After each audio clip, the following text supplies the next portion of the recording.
One of the things about this incoming Trump administration that shouldn't surprise any of us, but that disappoints me nevertheless, is the level of preemptive capitulation that we're starting to see among the supposedly non-Trump segments of our society, in the media, in politics, people who are office holders and people who are just commentators and pundits. The number of people who are starting to say things like, well, let's look on the bright side. Let's try to find common ground. Let's look for ways that we can work together over the next 4 years and do what's best for the American people, as if there is anything approaching a good faith intention on the part of Trump and his people to do that. You have Congressman Ro Khanna speaking in a complimentary way about this totally bogus, imaginary, vanity pseudo agency that Elon Musk and Vivek Ramaswamy are supposedly going to have, the Department of Government Efficiency. Congressman Ro Khanna talking about how, well, there are ways we can cut government waste. I don't think it's a bad idea to look for ways to cut government waste. I look forward to seeing what their ideas are and to finding areas where we can work together. And just about a week ago, a little over a week ago, as I sit here recording this, Senator Bernie Sanders giving an interview where he spoke about the presumptive nominee that Trump is going to put up as Secretary for Health and Human Services, Robert F. Kennedy Jr. And Senator Sanders saying, well, I agree with him on his statements that he's made about food safety. Like, he's not wrong about everything. Like, what are we doing here? Bernie, Roe, everybody else who is taking this attitude. Like, what are we doing here? Senator Sanders did say he hasn't decided whether he's going to vote for RFK Jr. He's still on the fence about it, because even though he thinks he's right about food safety, he has some, and this is Senator Sanders saying this, he has some very dangerous views on health. How dangerous are RFK Jr.'s views on health? Pretty goddamn dangerous. And it's not just RFK Jr. himself, it's the people in his circle, the people he surrounds himself with, the people who will almost certainly be playing some role at HHS should RFK Jr. be confirmed and become the next secretary of HHS. For example, this is from the New York Times by Christina Jewett and Cheryl Gray Stolberg. Headline: Kennedy's lawyer has asked the FDA to revoke approval of the polio vaccine. So let me just stop right there for a moment and point out that a lot of people who try to soft pedal this anti-vax movement, a lot of people who try to underplay its seriousness and the threat that it represents to public health in this country and anywhere else in the world where it has any kind of influence, they try to make it sound like, well, it's just healthy skepticism. They just want to make sure that these vaccines are safe and that they've been tested the proper way. Like, that's all it is. They're not. And Kennedy himself has tried to make this claim, out of one side of his mouth anyway. I'm not anti-vaccine. I don't think vaccines should be taken away. I don't think vaccines should be banned. I just want there to be scrutiny. I just want to make sure they're safe. This isn't an experimental new vaccine that these people are talking about, that this lawyer of Kennedy's, Aaron Siri is his name. He's not talking about an experimental new vaccine that hasn't been tried, that hasn't been tested. He's talking about the motherfucking polio vaccine. Continuing with the article. The lawyer helping Robert F. Kennedy Jr. pick federal health officials for the incoming Trump administration has petitioned the government to revoke its approval of the polio vaccine, which for decades has protected millions of people from a virus that can cause paralysis or death.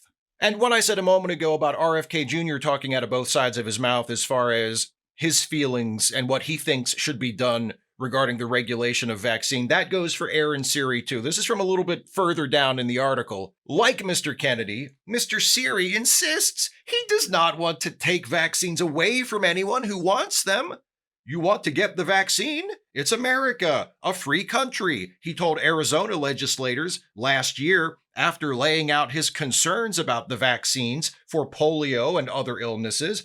He did not mention the petition he has lodged on behalf of ICANN. And let me pause right there once again to tell you what ICANN is, just in case you don't know, you're probably wondering. ICANN stands for Informed Consent Action Network. And what that is an anti-vax lobbying group. It's one of the largest anti-vax lobbying groups in the United States. And what it does is it spreads misinformation and conspiracy theories about vaccines. And they are so dangerous and have had such a negative impact on public opinion and public trust in vaccines that in 2019, the World Health Organization identified them as one of the top 10 threats to global health. So the attorney, the guy who the future secretary of the Department of Health and Human Services wants to appoint as general counsel for that department, because that's what RFK wants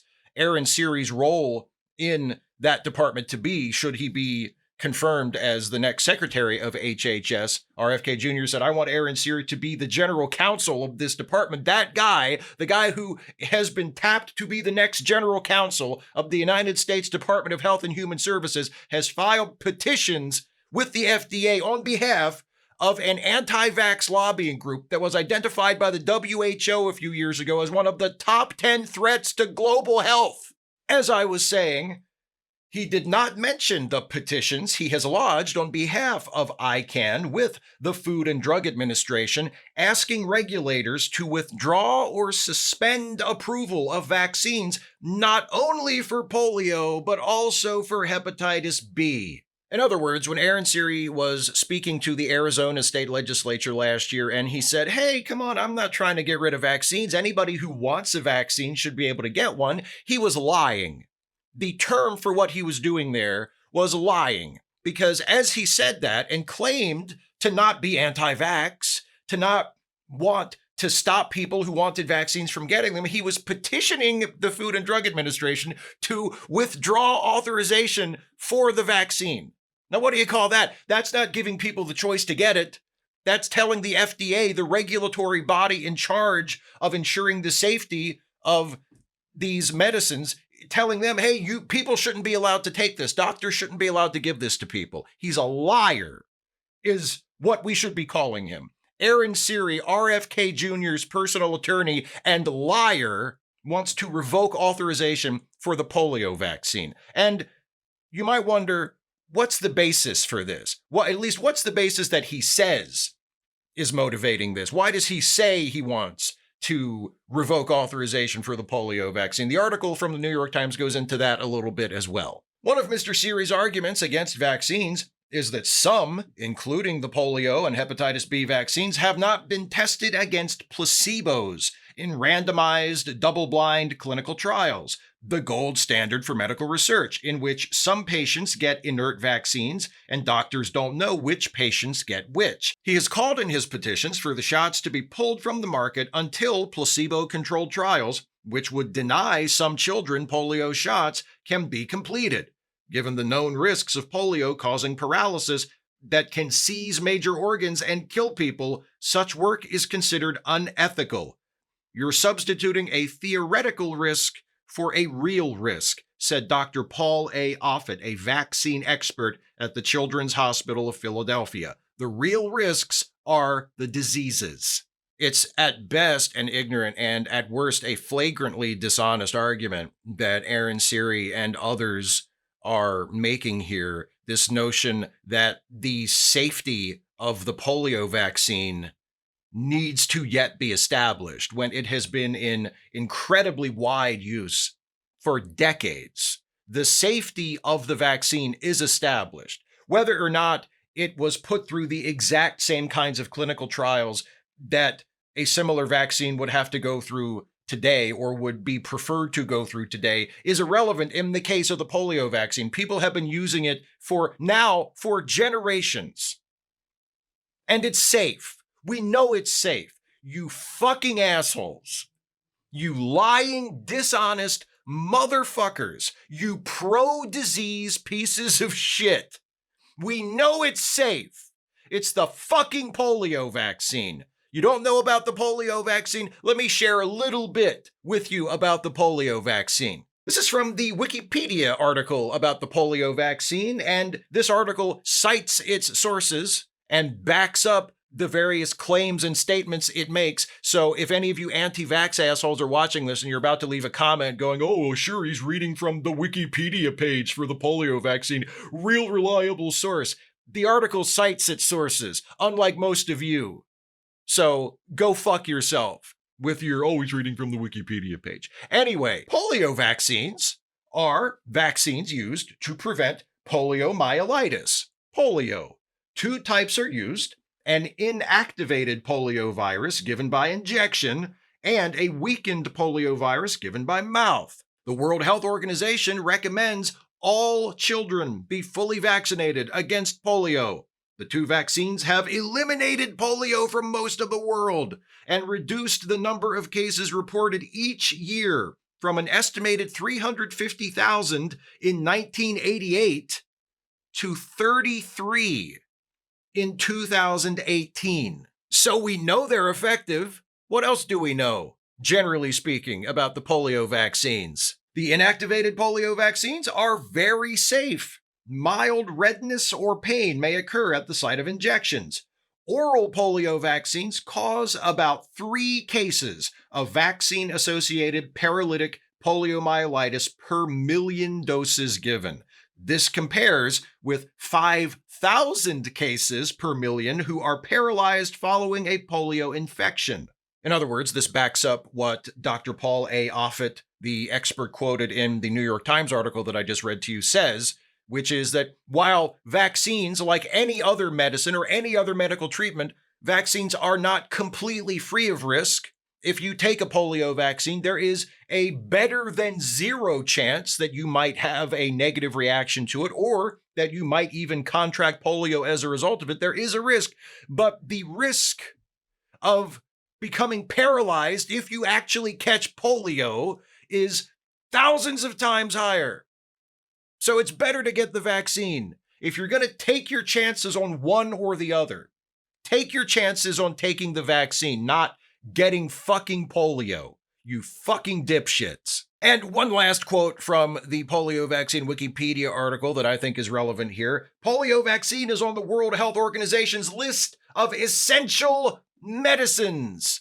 Remember, the anti-vax organization that Aaron Siri has represented and has filed petitions with the FDA on behalf of is listed by the World Health Organization as one of the top risks to global health. And the thing that these people, that this organization are opposing, the polio vaccine, is listed by the WHO as one of the essential medicines. So, I guess, I can see why Bernie Sanders is a little troubled by this. I can see why he has such a hard time making up his mind. Gee, I don't know. It's such a tough decision. Should I vote to confirm the guy who's a lawyer and the guy he wants to appoint as general counsel for the department is against the polio vaccine and has represented the anti-vax organization that the WHO has said is one of the top 10 threats to global health? I don't know. Should I vote to confirm that guy or not? He has said some interesting things about food safety in the past. What the fuck are we doing? What the fuck are we doing? Before I get too carried away ranting about this, let me play you this video clip of this dumbass Republican Senator-elect Jim Banks from Indiana, who was on CNN earlier today talking about the RFK Jr. Secretary of HHS nomination. RFK is obviously a unique and diverse choice, a lifelong Democrat, one of the major figures in the Kennedy family. Obviously, he has a lot of views that Donald Trump appreciates and supports. But at the end of the day, Donald Trump is the president in the White House, and RFK is going to work for him. And whether it's putting American agriculture first or putting our kids first, this country is ready for a big debate about vaccines and a lot of these issues related to making America healthy again. I support RFK 110% to be the new secretary because I think he brings a lot to the job that's unique. He's going to shake up these departments. He may be right that this country is ready to have a debate about vaccines of all things, but the only reason why that may be true is because anti-vax liars and conspiracy theorists like RFK Jr. have been given way too much tolerance and have been listened to and afforded way more legitimacy than they deserve. They deserve none. They don't deserve a seat at this table. They have no standing to engage in a debate on this subject. Virtually every medical organization in the world, every scientist, every doctor, everybody who knows shit about shit on this subject says that vaccines are safe, they're effective, and they are absolutely necessary to maintaining public health. This is not up for debate. The debate has been settled among people who know what the fuck they're talking about. But we sit here on the cusp of the year 2025 in the United States of America, a country that never gets tired of patting ourselves on the back for how we're number one and we're on the cutting edge of everything. And we sit here about to have an argument in public in the halls of Congress about whether or not vaccines should be required for school children, vaccines that have been given to generations of people for decades and have contributed to the drastic drop-off of what used to be one of the most terrifying diseases in the world. Entire generations of people grew up in fear of contracting polio because they knew what it could mean. They knew that if you didn't get over it, if you were one of the unfortunate people who not only contracted it but suffered the worst effects, you could die. You could be paralyzed. In days before more modern medicine and more modern treatments, you could spend the rest of your life in an iron lung or some other debilitating apparatus just to stay alive. It was a fearful disease. It has been virtually eliminated thanks to vaccines, thanks to the vaccines that these fucking assholes, these know-nothing dipshits want to deprive the American public of for God knows what reason. And here we sit about to have a debate about this because people who don't know shit about it have decided that they should have a say in this. What about it? Hey, we have some concerns. We have some concerns about vaccines. Now, our concerns are completely crackpot nonsense and have been vastly outweighed and refuted by fucking everybody with an education on this.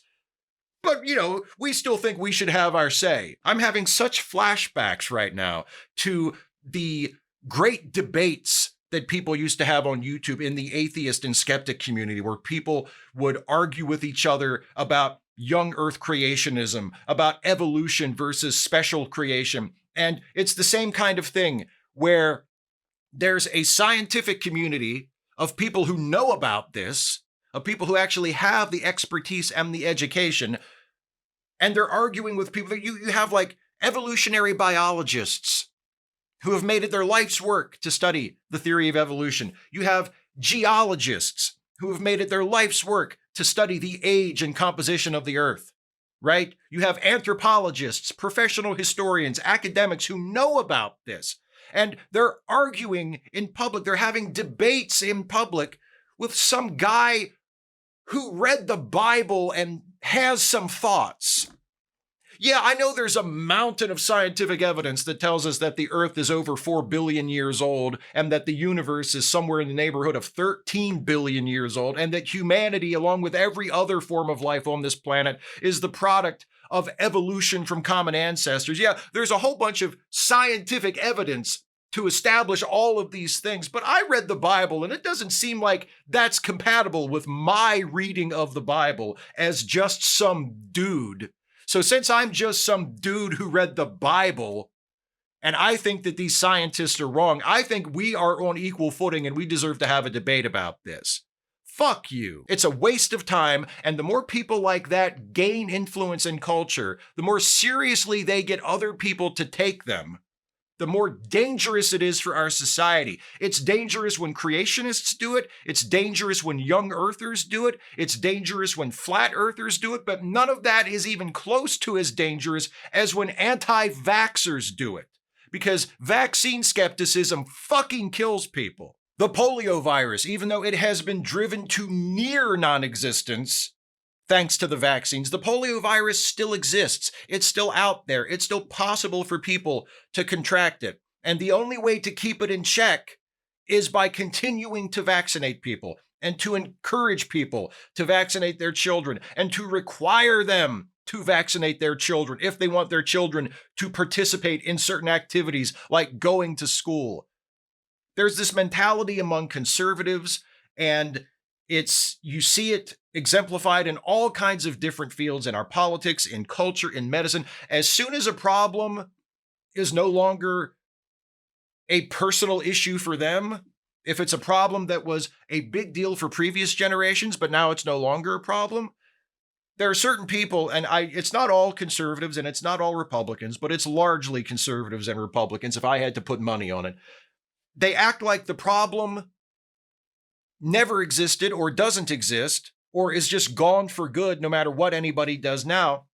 And they ignore the fact that maybe the big reason why the problem used to be a huge issue for a lot of people and now it's a mostly non-issue for most people is because of the regulations and the measures and the management techniques that were put in place to deal with it.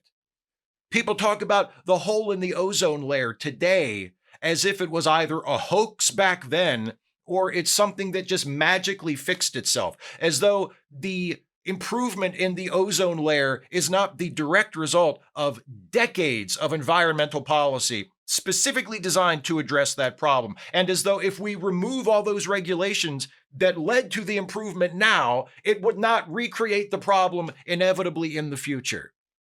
The Voting Rights Act, the right-leaning United States Supreme Court gutted the Voting Rights Act several years ago, and the justification that was in the majority opinion was, well, a lot of these rules are no longer necessary. You know, racism was a problem back in the 60s when this law was originally passed, but it's no, these kinds of racial inequalities in voting, well, they're no longer a problem. So we don't need the legal measures that were put in place that have made them not as much of a problem. This is the mentality. And vaccines, it's the same thing. Why? We don't need to worry about polio. Polio. Who has polio? Nobody gets polio anymore. Why should I have to vaccinate my children against polio? Nobody gets polio. Nobody gets polio because people vaccinate their fucking kids against it. That's why nobody gets polio. That's why we keep vaccinating people against it. Senator Sanders, if you're still on the fence about it, if you're not sure whether you're going to vote for RFK Jr. to be the head of the Department of Health and Human Services or not, I don't know what else to tell you, man. I don't know what else to tell you. His opinions on food safety must be fucking fire, because I cannot imagine how any right-thinking person, how anybody who cares about public health, how anybody who respects the expertise of scientists and doctors and professionals in this field, who virtually universally say that RFK Jr. and Aaron Siri and everybody else on their side in this anti-vax movement are dangerous crackpots. I don't see how anybody who is a reasonable person and intelligent, informed person cannot see that as utterly disqualifying. And you may not be able to stop him. They probably have the votes because of Republican majorities in the Senate. They probably have the votes to confirm him anyway. You may not be able to stop him, but you can goddamn sure not help him along. What the fuck, I ask yet again, are we doing here?